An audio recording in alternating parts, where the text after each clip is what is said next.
Buenas noches, bienvenidos a Tercer Fútbol, una entrevista más en nuestro portal web, un personaje más que nos acompañará en lo que es nuestra revista digital, que nos contará todas sus vivencias, su trayectoria, lo que ha sido su carrera y diferentes anécdotas a lo largo de lo que es el fútbol, de lo que han sido sus años en este ámbito. Y nos acompaña precisamente el profesor Claudio Vivas, destacado entrenador argentino que ha pasado por varios equipos grandes, no solo de Argentina, sino también del continente.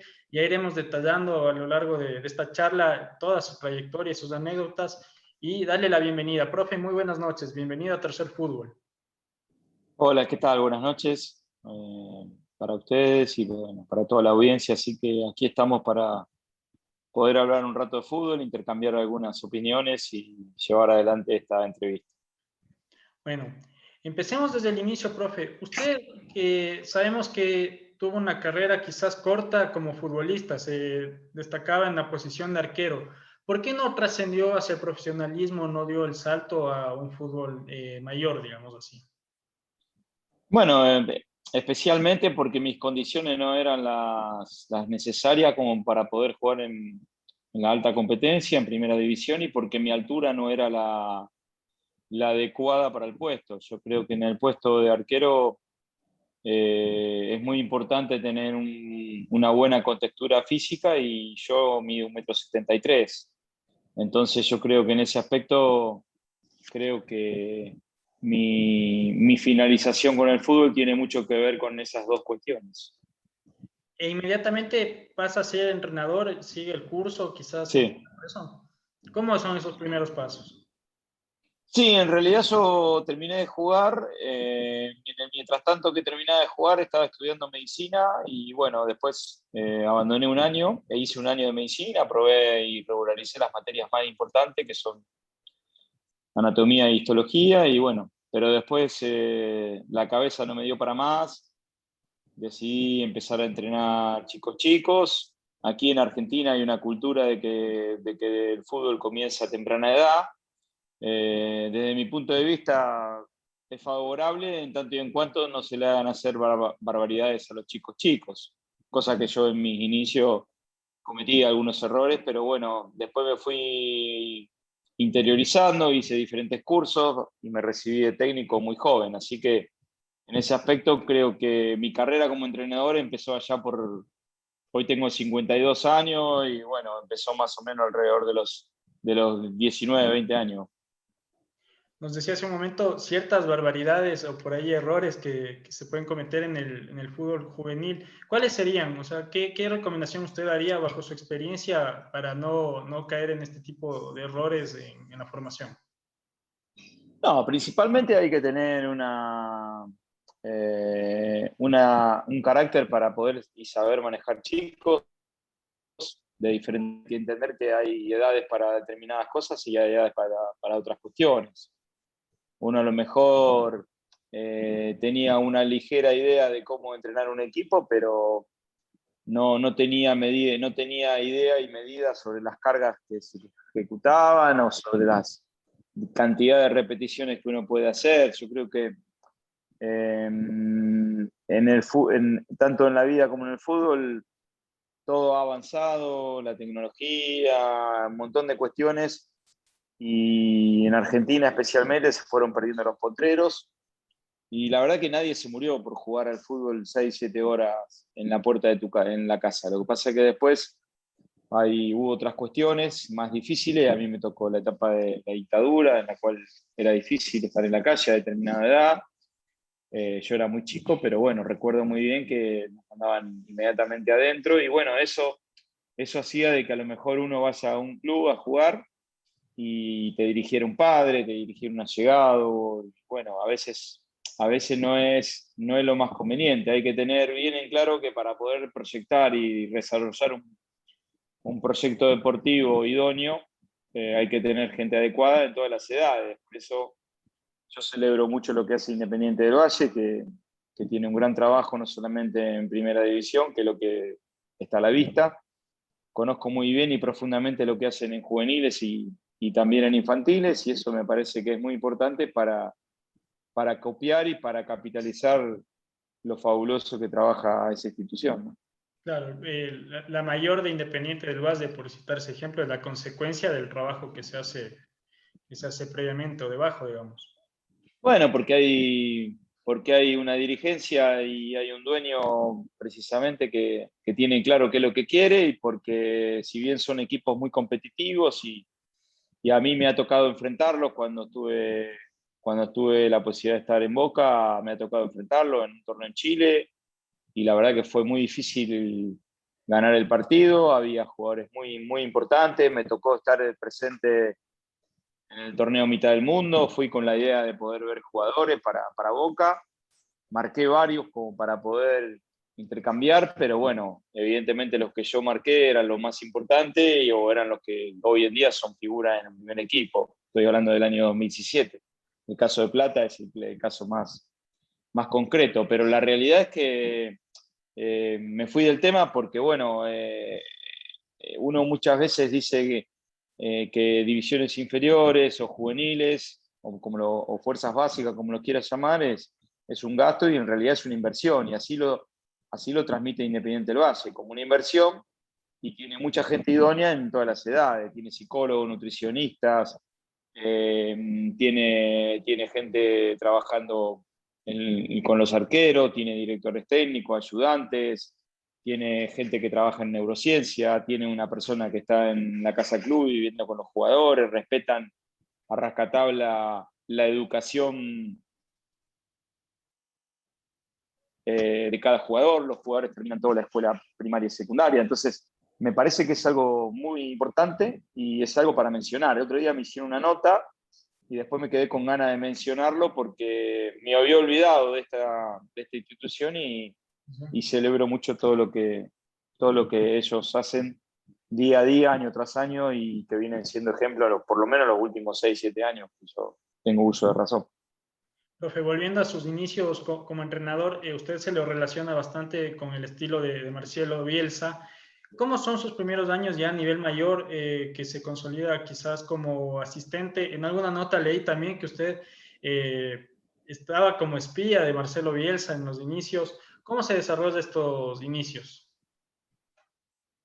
Ah, bueno, porque Marcelo te va haciendo rendir exámenes y bueno, mi primer trabajo fue ese, ver rivales en una época donde no existía los videos, donde no existía imágenes, donde no existían las redes sociales, donde no se sabía cómo formaba el equipo.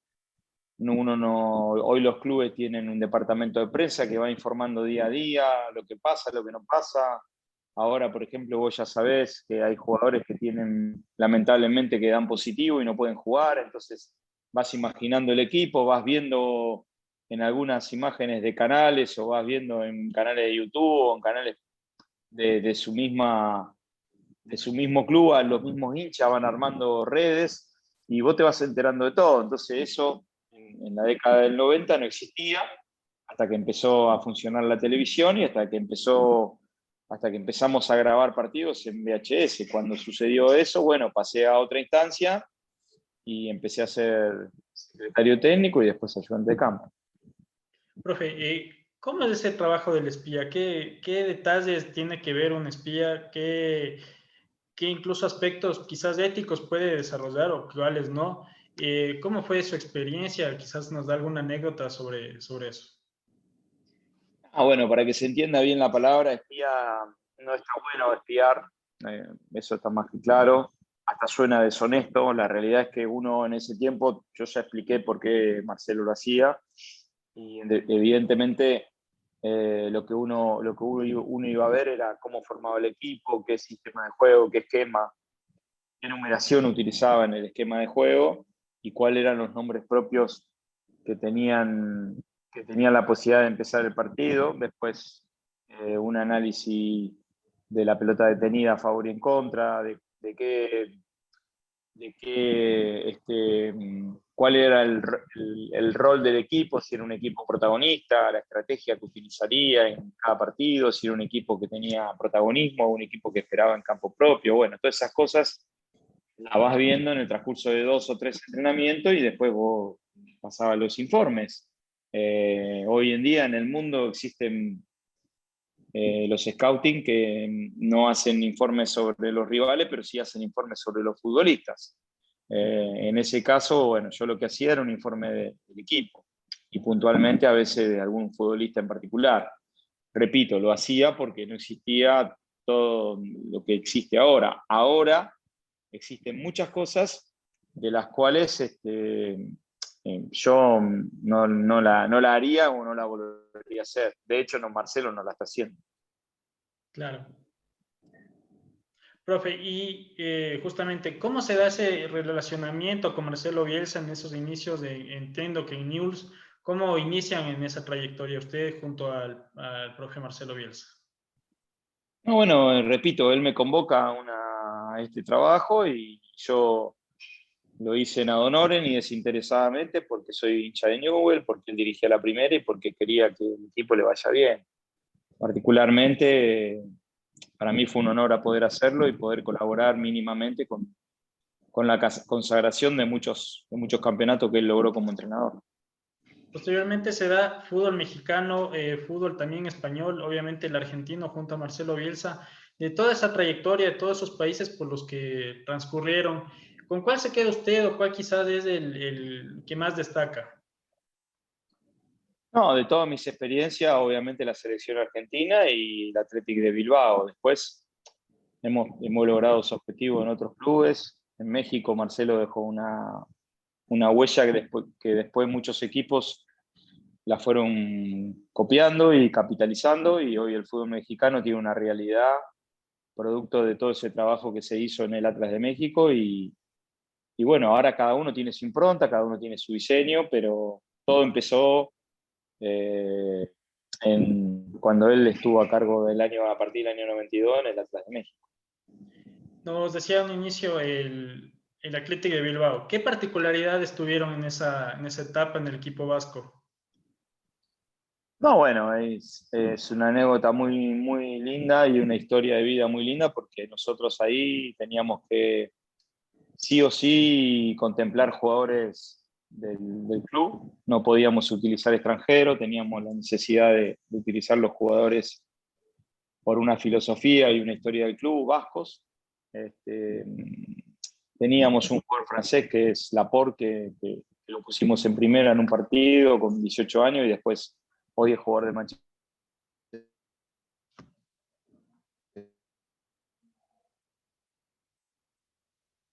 City, pero hay dos clubes en el mundo que sucede eso, son las Chivas de México y el Athletic Bilbao. Yo creo que en ese aspecto el Athletic Bilbao juega en una competencia superlativa y tiene la gran ventaja y una gran historia de que es un equipo que es uno de los equipos que nunca descendió junto con el Real Madrid y el Barcelona, y además tiene una historia rica no solamente en futbolistas, sino en campeonatos ganados.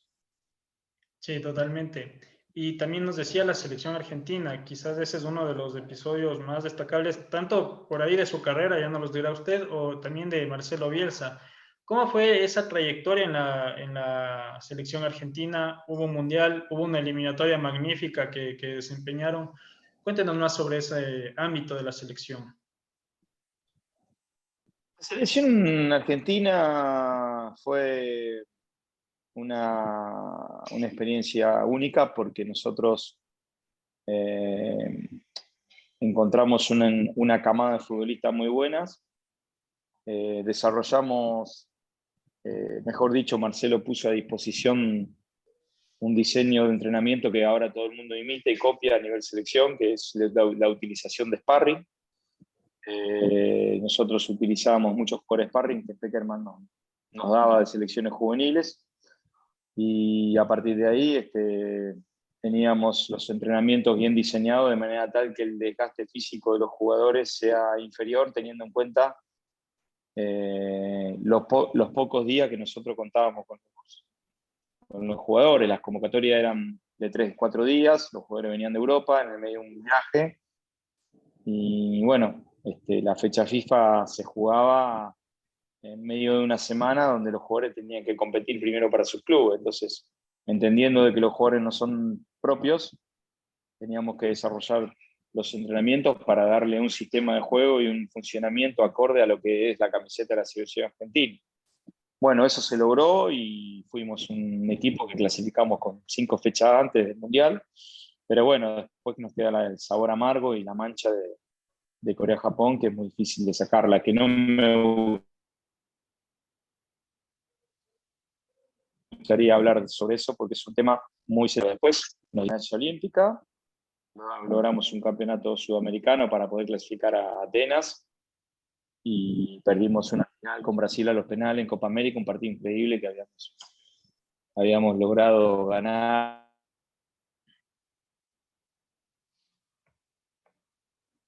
haber hecho un gol en el minuto 41 y lo terminamos. Fue el cierre de un gran ciclo. Y después, bueno, Marcelo tomó esa decisión de renunciar y yo particularmente decidí acompañarlo, porque yo llegué con él, me voy con él. Así lo tengo muy claro y así sucede cada vez que yo desarrollo un trabajo. Claro, totalmente. Quizás por ahí puede considerarse injusto que a Marcelo Bielsa, más allá del personaje que se ha desarrollado en el mundo del fútbol, hay quienes dicen que no va acorde su figura con los títulos que ha conseguido. ¿A usted le parece eso correcto o qué opina al respecto? No, bueno, lo que pasa es que también lo que es cierto es que Marcelo siempre ha aceptado desafíos bastante difíciles porque dirigió el Español, dirigió el Lille, dirigió... Bueno, el Olympique de Marsella es un equipo grande, ahora le tocó dirigir al Lille. Me parece que para poder competir con las grandes potencias, a lo mejor él tendría mucho más títulos si hubiera dirigido otro equipo, pero él no elige ese equipo y elige otro tipo de desafíos. Entonces yo siempre digo que a los grandes entrenadores, la gran virtud que tienen de poder darle funcionamiento al equipo es muy bueno. A mí me encanta ver partidos de Guardiola, me encanta ver partidos de muchos entrenadores, pero también es cierto de que esos entrenadores tienen la ventaja que no la tienen otros, que es comprar y descomprar cualquier jugador que ellos desean. O sea, sacan y ponen el que quieren y compran el que quieren. Son capaces de comprar no el técnico, sino el grupo o un jugador de 18 años que apuestan a un futuro. Entonces, hasta tener la ventaja de encontrar la promesa mucho antes que la encuentra otro, que la verdad que muchos no la vienen pegando, sobre todo acá en Sudamérica no tienen buenos veedores, pero sinceramente creo que esa es la ventaja que tienen otros entrenadores sobre Marcelo. Lo que sí está claro es que Marcelo es un gran entrenador, uno de los mejores del mundo y que también ha podido lograr un desarrollo que muchos han imitado, sobre todo en la parte de entrenamiento. Profe, y luego también se da ya su entrada individualmente como entrenador, precisamente en Argentinos Juniors. ¿Cómo se da ya ir por su propia vía, conformar ya su propio cuerpo técnico y enfrentar una carrera individualmente? Bueno, yo antes que eso hice un trabajo en el Atlas de México que nosotros desarrollamos y por una situación que no viene al caso tuve que renunciar porque una situación familiar, personal que no daba para más y tenía que pegar la vuelta. Entonces yo no estaba anímicamente bien como para agarrar Argentinos Juniors, la verdad que los resultados no fueron los deseados, el club la verdad que siempre se portó muy bien conmigo. Después, ocasionalmente me tocó dirigir Racing, un Racing que peleaba el descenso y que estaba en una construcción institucional, donde en ese tiempo era difícil poder encontrar el funcionamiento de un equipo donde domingo a domingo tenía que sumar puntos. Lo cual eso no sucede ahora, sobre todo porque Racing es una institución que se ha podido equilibrar seriamente, excelentemente conducida por un presidente que es, a mi título, uno de los grandes dirigentes del fútbol argentino, y que hoy tiene otra realidad. Y bueno, yo lo que digo siempre cuando te toca dirigir primera es que a todos los entrenadores nos ha ido bien y mal, no siempre te va bien. Hay entrenadores que tienen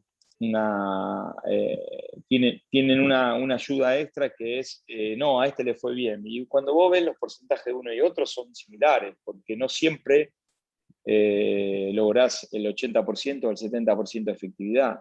A veces te toca tener el 59-60% de efectividad y a veces lográs el 30%. Claro, entonces cuando lo dividís por dos no es lo que normalmente buscan los clubes. Pero también es cierto lo importante de todo esto, lo que uno puede lograr como entrenador después que vos te vas de la institución, jugadores promovidos en primera,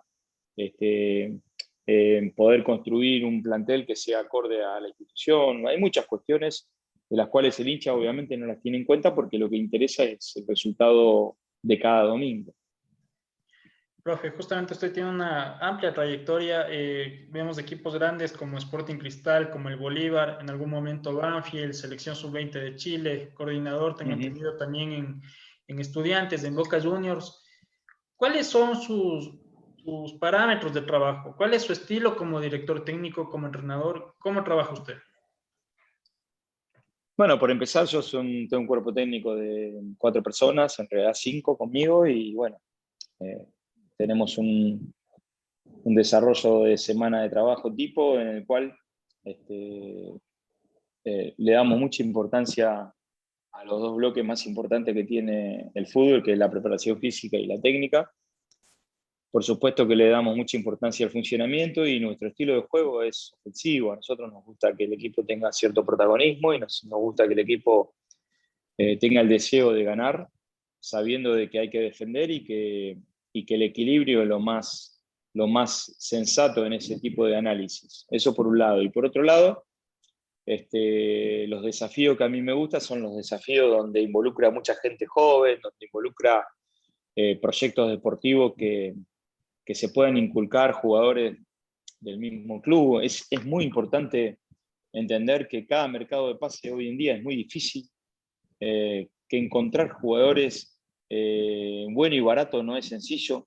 Entonces, muchas veces hay que apostar a los jóvenes y que hay que apostar a un trabajo donde sea mancomunado junto con la institución. Por eso trabajé en Cristal, por eso trabajé en Bolívar, y por eso trabajaré en algún lado donde el desarrollo sea de esa manera. Yo entiendo perfectamente que la prioridad es ganar y que la prioridad es ser mejor que el rival, pero para lograr eso hay un camino y ese camino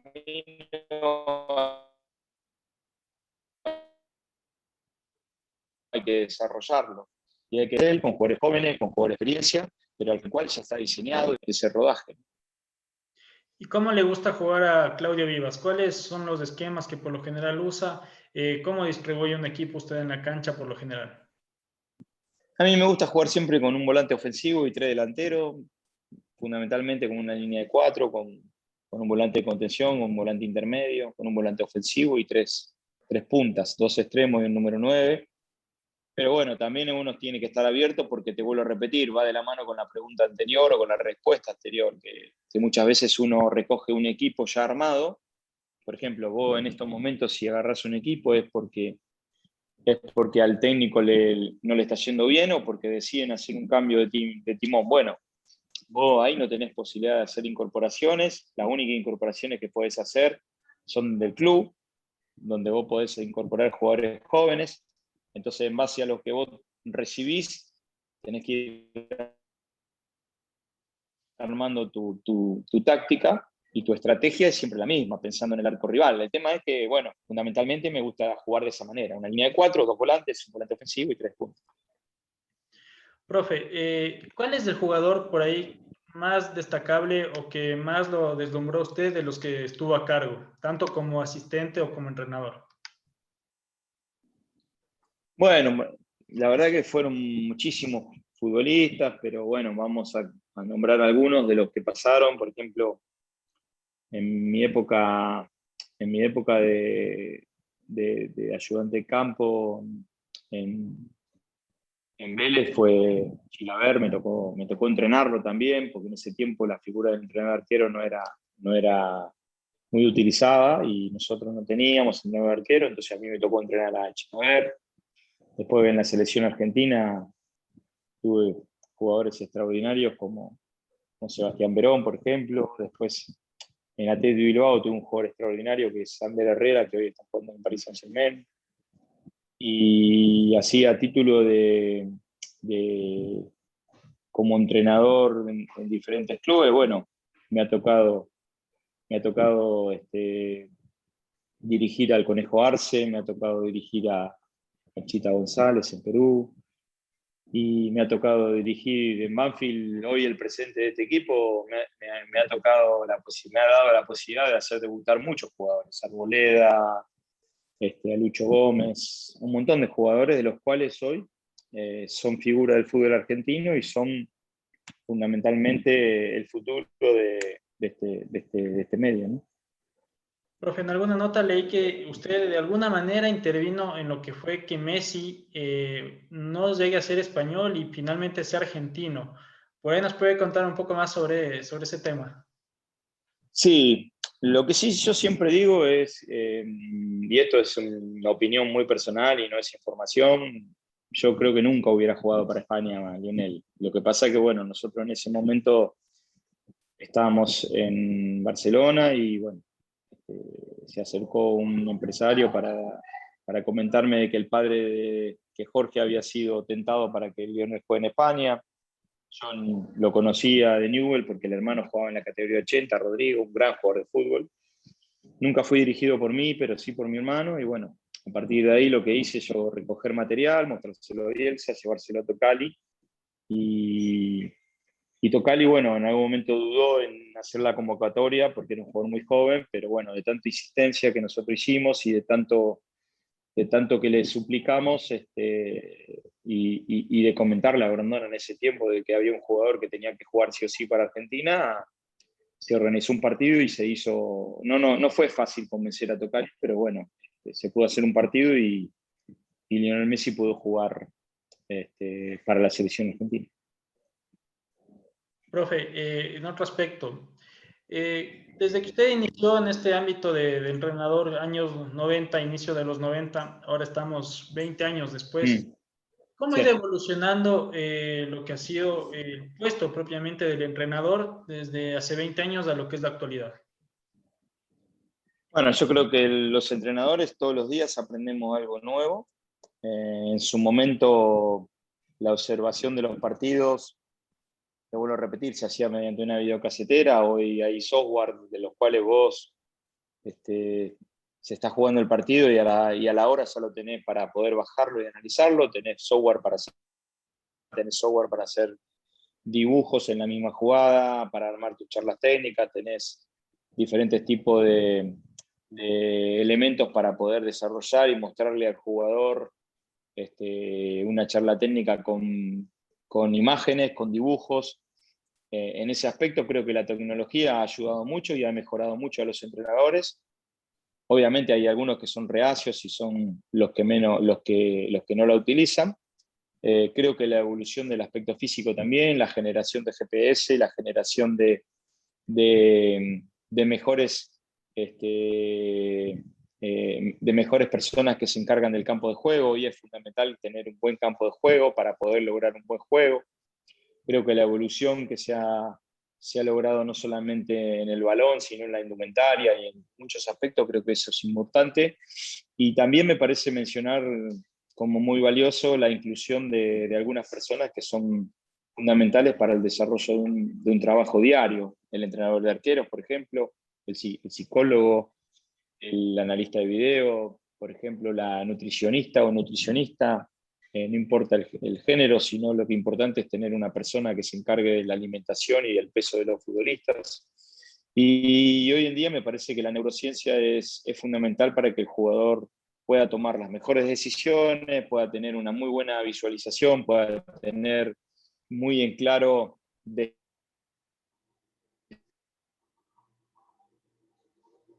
decidir antes que reciba la pelota de qué manera poder darle un mejor destino. Entonces me parece que en ese aspecto creo que personas, pero sí uno desea que en cada club con el desarrollo diario. Profe, ¿y cuál es su análisis global o su concepción de lo que es el fútbol actual? Quizás un fútbol más físico, un fútbol más atlético, por ahí hay voces que dicen que es menos técnico que antes. ¿Cómo lo observa usted? No, menos técnico no, lo que sí hoy el jugador es mucho más resolutivo, no tiene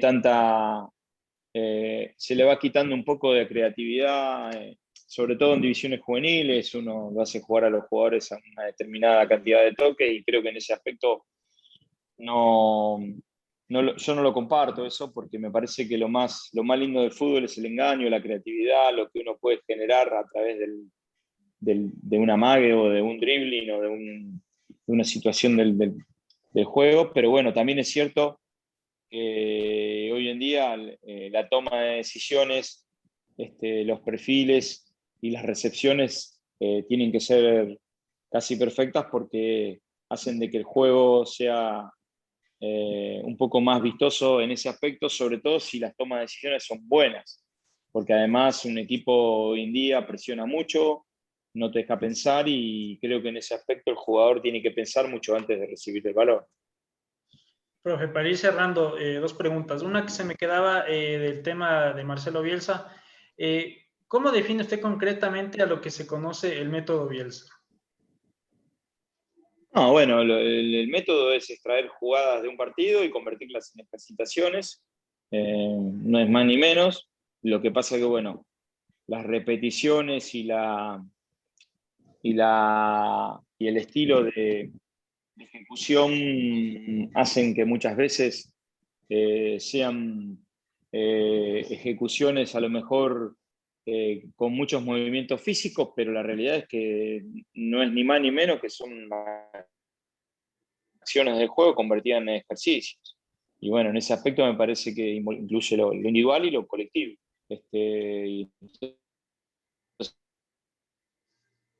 me parece que esa es una virtud, la puedo adoptar, y muchos la imitan, a veces la imitan mal, pero en general es necesario mencionar, sobre todo para los entrenadores que recién empiezan o que tienen una idea de querer copiarlo, es que Marcelo hay uno solo, y copiarlo no es bueno. Lo que sí uno puede eh, tener algún conocimiento de cómo es el entrenamiento, cómo es un entrenamiento, y sobre eso poder ver de qué manera uno puede buscar una semejanza. Pero la realidad es que para poder lograr una muy buena este, ejecución, se necesita mucho conocimiento sobre el material que vas a desarrollar. Y a veces en YouTube encontrás ejercicio y muchas veces lo quieren hacer y no saben por qué lo hacen. Entonces, creo que en ese aspecto es una pérdida de tiempo. Profe, ¿y qué opina usted de aspectos actuales como por ejemplo el VAR?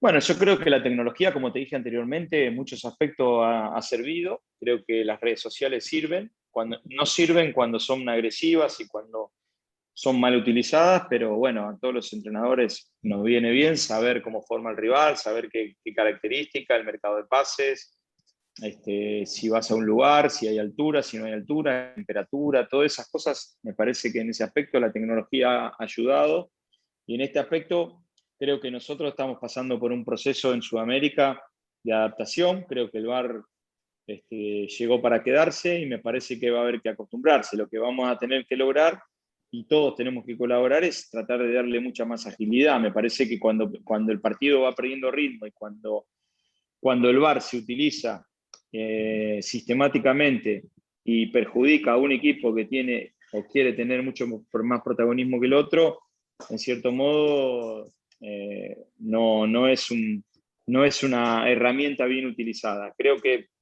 puede ser bien utilizada para casos muy puntuales y para jugadas que puedan determinar la justicia en un resultado, nada más que para eso. No puede estar en cada jugada pedir VAR, porque la verdad el juego en sí es otro, el fútbol es otra cosa, y en definitiva la pérdida de tiempo en cada situación no es buena para nadie, mucho menos para el espectador. Entonces me parece que en ese aspecto va a haber que mejorar.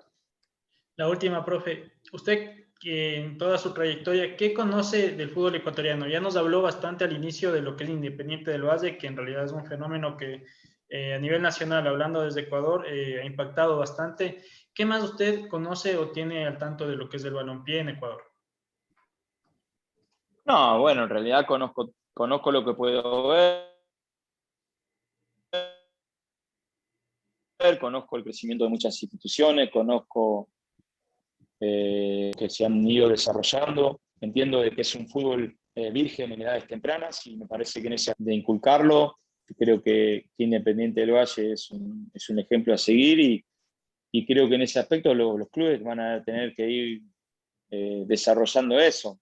También Liga de Quito, que es un equipo que ha logrado cosas importantes a nivel internacional y que además tiene una gran dirigencia, trabajan muy bien en sus divisiones juveniles y creo que en ese aspecto hay muchos equipos en los cuales se están buscando esa alternativa. La llegada de Guayaquil City también me parece importante. Creo que el fútbol ha evolucionado en cuantos jugadores en el aspecto individual. Hay jugadores jugando en Europa, en Asia, en México y en Sudamérica, y me parece que el mercado ecuatoriano es muy buscado, sobre todo por la velocidad y la técnica de muchos futbolistas que tienen ese aspecto como naturalidad, ¿no? Y para cerrar, ¿tuvo en algún momento alguna oportunidad de venir a dirigir acá o le gustaría en algún momento de igual manera venir a dirigir en Ecuador?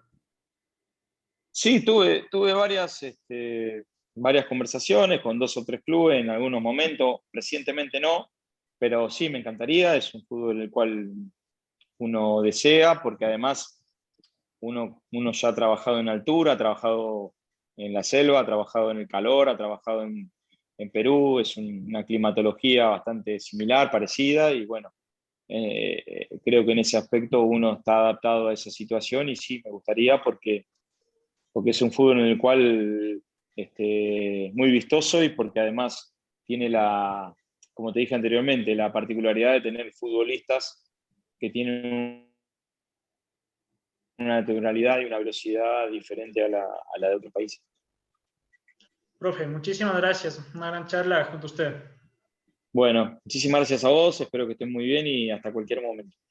Un abrazo, profe. Muchas gracias. Hasta luego.